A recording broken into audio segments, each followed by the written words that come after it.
Telescope looks to be the hot pot out in front and favourite, and Tagruda, after her Oaks victory, coming here, getting weight allowance, sex allowance, and looks to be the fly in the ointment anyway. Telescope we're going to start off with. Harbinger obviously won this for Highclere Thoroughbred a few years ago and won it in excellent style. Could we be looking at another one for Highclere? I think the price is very much suggesting that this is another Harbinger, and I think that's a big ask because Harbinger put one of the best performances you'll see in recent history. 12 furlong of fast ground that's absolutely ideal for this horse, and he beat some solid enough horses, Hillstar and Pethers Moon in the Hardwick. Not Group 1 standard, but he did beat them very well and looked a very good horse. I think if they go really fast out in front, which I could see the possibility with a lot of front runners, you've got Lette Moore, Trading Leather, Mukadram, I think, should be prominent. Romsdal will be, got to be prominent. They could go quite fast here, and I think that would really suit him. So I think 9-4 is definitely not a price I want to be taking because he's got to improve. But you know, he could well improve and win this well. Is it fair to say he's completely ground dependent now after being beaten by Noble Mission twice on softer ground, Jono? Yeah, I think so. I think definitely. Well, I think we've always known that he's been ground dependent, but I think it's in this case it's quite an extreme case that this horse definitely just wants firm, fast ground. Yeah, well, Admiral Ascot was like a road, wasn't it? Yeah, it was as fast as you get. Yeah, absolutely. So you know, he will get his conditions. And I mean, the price isn't particularly attractive to me. 10 of the last winners, 7 of them had won a Group 1. Okay, but Telescope hasn't done that. However, the 3 exceptions to the rule were winners of the Hardwick Stakes, Harbinger and Doyen, and the other one had won the King Edward the 7th Stakes. So good company then. And Doyen and Harbinger both trained by Stout. There we go. Yeah. So it's all falling into place now, isn't it? The signs are looking good, aren't they? It'd be a good story for Michael Stout as well to have a good news story after he's had probably a bit of a tricky week. Let's be honest. With regards to the morphine scandal, it's all faced on him because of the fact that Queen's horse was. And the Queen had a winner the other day, didn't she? So you know, it'd be good for him. Do I want the horse to win? I don't have anything against it, but I do remember this horse being so hyped up at its early stages of its career. Maybe that's what I'm holding against it, but I'd like to see something come out and really put a performance in. And if it's Telescope, great, that'd be fantastic. Price-wise, you're right, guys. It's not the best value in the marketplace, but you can get 23 to 10 at time of broadcast, and that's with Bet Bright, but 9 to 4 everywhere else really at the moment on that particular challenger. It's one thing I've been saying about Telescope's form. Noble Mission's been called every name under the sun in his career, probably undeservedly so. We probably expect a bit too much from him being Frankel's full brother, but now he's won a Group 1. You have to sort of say, you have to sort of say it's good form, don't you? Really beating Telescope. You've got to say good form. I mean, Noble Mission I thought did extremely well to win at Chester. Because he went out like a bullet and he was to taken keep on that by gallop up. He was taken on by Ectoharm the whole way. He was, I think Ectoharm pulled his head off in the race. I think it's really good form, but Telescope, I mean, if they reoppose on this ground, Telescope would win. I mean, especially over 12 furlongs, because that's his conditions. Yeah, it's mightily impressive last time out in the Hardwick. But one that we know a bit about, but we don't know how good she is Tagruda. She won the Oaks last time really, really impressively, getting, a stone and £1. Johnny, would you give Tagruda much of a chance? Based on previous exploits of fillies, especially 3-year-old fillies, absolutely no chance at all. Okay, why is that? I'm going to argue. A bit harsh, but I'm going to argue with you because I really fancy Tagruda. the last 3-year-old filly to even attempt this race was also owned by Hamdan Al Maktoum, and that was Eswara, who came 8th for the 12. You know, and was well fancied in the same way that Tagruda is. Fair play to Hamdan for even considering this horse for this race. We spoke about it a bit off air, well, me and Callan did anyway, that it may be more of a case of wanting Tarfasha to get a classic into her. Saturday, didn't we, as well? Yeah, it could have been more of a case of that. Tagruda, very good horse in her own right, won't be outclassed here, but maybe it was more of a case of trying to get a big race into Tarfasha. She's going to warrant a really good broodmare fee, isn't she? She's already got the stars. She's already got a classic as well. Yeah. So it could just have been more of that, but the way she won her that we've got this sporting challenge here, though. I mean, the race without her would probably be a bit flat, let's be honest. Yeah. I think it's given a real intrigue and angle to it. More pound to the owners and connections for actually going for it. Yeah, well, from Heroics, we've seen Volume, who was third that day in Tough Asher. They've subsequently been beat in the Irish Oaks. Volume, though, Tough stuck about in the Irish Oaks. Tegruda made Volume look pedestrian that day. Like, nothing against the horse, but she went past in one big swoop, and that was race over. She put it to bed just like that after travelling so well. She just looks like she probably is the best filly at the 3-year-old, out of all the 3-year-olds. Without doubt. This season. Especially in this country. I mean, we've got a real lack of them this year, and Tegruda won so well. And it probably wasn't the strongest of Oaks in terms of depth, but she was by far the best filly. And I think we mentioned before, See the Stars was a real strong traveller, and she has a lot to her, like she is See the Stars. Yeah. So I do like Tegruda. I think she has a brilliant dimension to this race. Yeah, and we mentioned earlier, there's a lot of pace on as well, so that could just set it up for Telescope and Tegruda to have a massive slog. Fantastic visual spectacle, wouldn't it, approaching the last few furlongs? Could mean a runaway winner as well. I mean, when you get strong pace, they're going to be strung out. We could see another runaway winner here. Yeah. Oh So Sharp had a go at this. Oh So Sharp from the vaults. Won the Fillies Triple Crown. Okay, right. She won the 1,000 guineas. She then went to she won the Oaks by 6 lengths. Was sent off 5-4 on favourite for this race and came second. So this sums up the record, you know. No Oaks winner, no fillies, 3-year-old fillies won it since 76, I think. That is the kind of stat that I despise.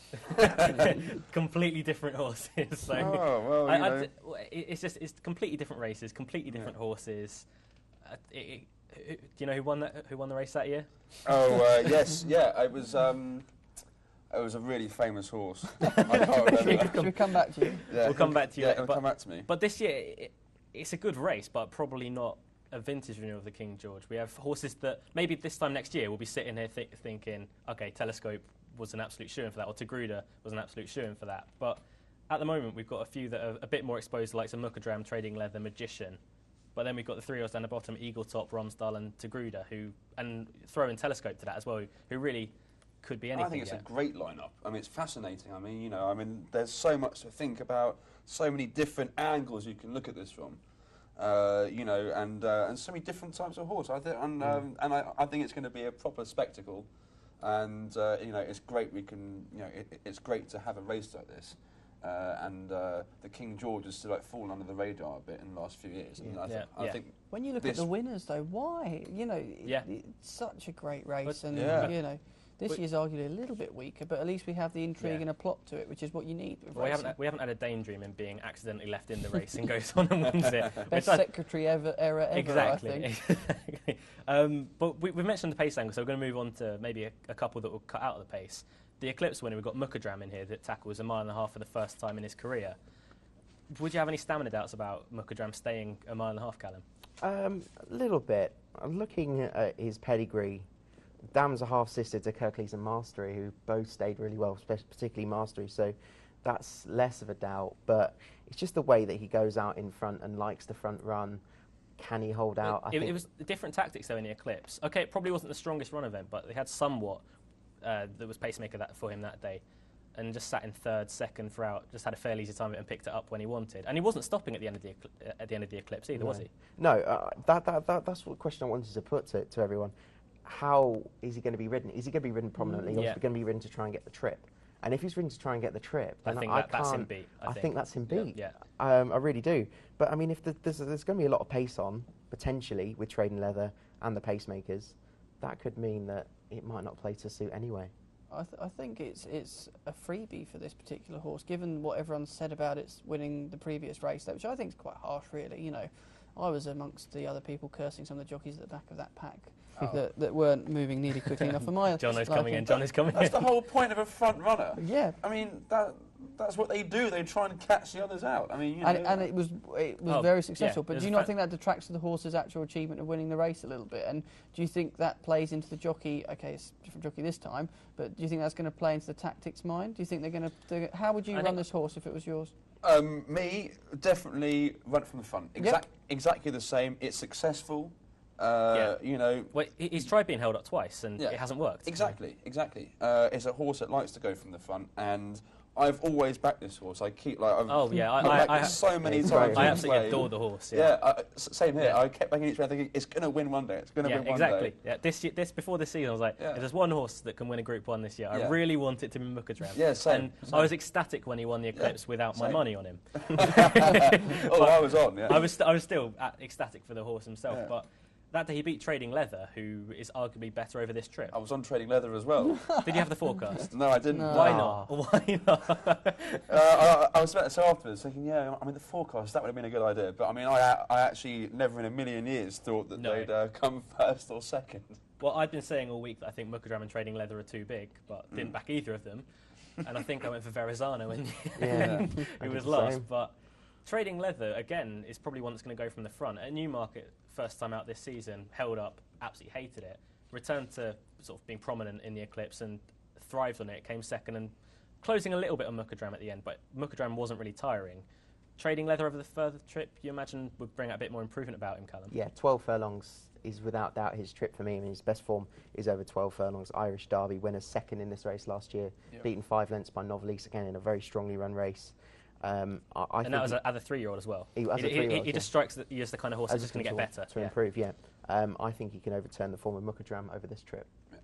Trading Leather was such a ridiculous price in the Eclipse. I mean, what on earth was that about? Yeah, I saw him about 25 to 1 at one point. I mean, what were people thinking? I mean, it's a seriously classy horse. Yeah. You know, I can understand the price personally, and I mean, what price is he now?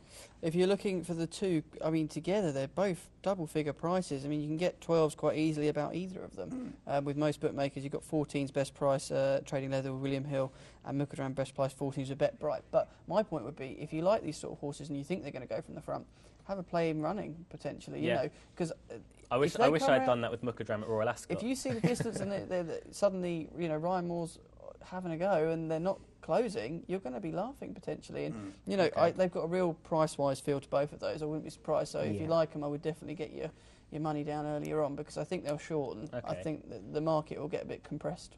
So moving on to maybe getting a bit older now, to one that's still very unexposed in Eagle Top, who was so impressive at Royal Ascot when beating Adelaide. Adelaide has since gone on to frank that form out in America. The way Eagle Top won that day, the ground wouldn't be a problem. Connections might disagree with that, but he won so impressively. This is a big step up. That has to be said as well. But Eagle Top wouldn't be without a chance if taking his chance, would he? There's plenty of rumblings about the horse not taking its chance that I find surprising. on account of the ground as well. And it's staggering. At Royal Ascot, it's probably faster. It was rapidly fast that day. Do we think we're missing the point? Maybe a wall being pulled over our eyes a little bit here. I mean, why wouldn't it be in the race? Well, and they've supplemented it as well, haven't they? 75,000. Yes, strong pace, which I think is absolutely ideal. Yeah. I don't think you could find a more ideal race this year. Do you know that Gosden supplemented Ivana for this race a few years ago? It was Nathaniel. Yeah. Fair enough. Well, Eagle Top could be as good as Nathaniel. We just don't know yet. We don't know. But, I mean, for me, a horse that's only had 3 runs running in a top race like this against experienced, battle-hardened horses. Tagruda. I like Eagle Top, and I like the way he won at Ascot, but I just think the lack of experience against these other horses is going to really play against him. And that could be key, because he was off the bridle turning for home, and he was probably the first one off the bridle. Then he came back on it when he came upside Adelaide, and then went on and won, going away easy as you like. But we got one more to mention, which is Magician, who won the Breeders' Cup, or won at the Breeders' Cup last year, catching the Fugue. On that form, he'd be in with a huge chance, but he hasn't shown that much since that day, has he? No, not necessarily. I mean, that Breeders' Cup win was really surprising for me. I didn't think Aidan O'Brien could get him back from his first run since June and win a Breeders' Cup, but he did, and he beat a very solid horse in the Fugue. The Fugue obviously overturned that form, and the Princess of Wales is at Royal Ascot over 10 furlongs. But Magician, he's had excuses for all his runs this season. This is the first time he gets 12 furlongs on fast ground again. So I think he's going to run a very, very solid race, and 6 to 1 I think is it's the kind of exactly where he should be in the market. It's the kind of it's no excuses, is it? No. Like, if he doesn't run his race, then beaten by the Fusion Noble Mission last time out. I mean, Those two races, like you say, excuses. But you know, we've been bigging up those two horses over the last couple of weeks. It's not bad form, is it? The Fugue had the race run to suit as well at Ascot. I think the more you look at this race, there's more. You wouldn't be surprised if any in the first 7 in the betting won it. Let's be honest. You could go back and say, well, that makes sense. That's not surprised me. I know Telescope's where the short money's going, but I'm not so sure. I think I'd be happy to take it on, maybe. Yeah, and can we just get the prices for? Yeah, of course you can, Luke. There's a full range. I mean, Telescope's your favourite, 9 to 4 best price across the place, but you can get 23 to 10 with BetBright. Taruga 11 to 4. That's most places. Paddy Power, Betfred, and I think that will shorten on the day. I think the money's come for that horse. Magician's 11 to 2. That's with Bet365, BetVictor, and also with William Hill. Magician 11 to 2. Yeah, we've covered that one. Eagle Top 6 to 1. What do we think, Eagle Top, 6 to 1? I probably want a bit bigger if I'm honest about Eagle Top. Yeah. One we haven't mentioned, Flintshire, 12 to 1. Yeah, we'll move on to Flintshire in a second. Okay. Yeah. Callum's going to fill us in on that one. And then you're looking at Trading Leather and Mukadram, the two we've spoken about, ignoring the two probable pacemakers. We'll quickly let you talk about Flintshire before we have to go off air, unfortunately. So, Callum, your reasoning for fancying Flintshire? I think he's overpriced. It's his first time he's had fast ground since his Grand Prix de Paris win. He's had excuses all the time because he's had soft ground and not had the right trip. His second to Sirius Azagla is really good form for me. In the Coronation, you can scrap the last runners on soft ground. I think he's got a big chance here. Yeah. And the last two winners of the King George ran in the Grand Prix de Saint-Cloud as well. Yeah. And, I mean, Andre Fabre would never send a horse over here. You know, God, no. You know, has to be respected. I mean, he sort of follows the pattern of a few other sort of past winners, but I just don't think he's quite good enough. Okay. You know, runners in the Arc have previously had a good record in this race, but they've all finished like first, second, third, fourth, and Flintshire came, you know... Again, it's ground for him, and Yeah. he needs it fast. Yeah, okay. That's as simple as that. So I'm going to give a chance that he could be good enough. Well, we've mentioned everything in the field. Let him, or I presume we're not giving much of a chance. It's more of a pace angle. Yeah. Romsdal being one with more of a realistic chance if it turned into a real stamina test. You're just hoping it's an ideal ledger. Exactly, exactly. I mean, Romsdal likely wins the ledger, let's face it. But third in the Derby, he ran a credible race that day. Not without a chance at sort of bigger prices. We've seen it happen, 25 to 1. You know, best price across the board. I think my angle on the race can be lay Telescope, Luke. There we go. Yeah. I think there's plenty in it to take it on. I think that's what I've convinced myself. Okay, right. Ourselves. Selection time. Time to nail our names to colour. John, I'm going to come to you last, so you're safe on that one. But Sam? I'm going to lay Telescope and hope something's better than it. If it wins, it's going to do it impressively. That's my prediction. Fair enough. Callum? I think Tagruda could be a bit special, if I'm honest, but Flintshire, I think, is way overpriced and will definitely be a bet for me on the day. Yeah. Jono? 2. Two. Yeah, Flintshire and Trading Leather. I can see the angle on Trading Leather. I'm with Tagruda all over. Yeah. I think and maybe Mukadram as well. I was going to say we've abandoned Mukadram after you were so passionate. I think I'm going to have a few. I think I'm going to back 3 of them. Honestly, I think I'm going to back Mukadram, Flintshire, and Trading Leather. Telescope, it makes more sense.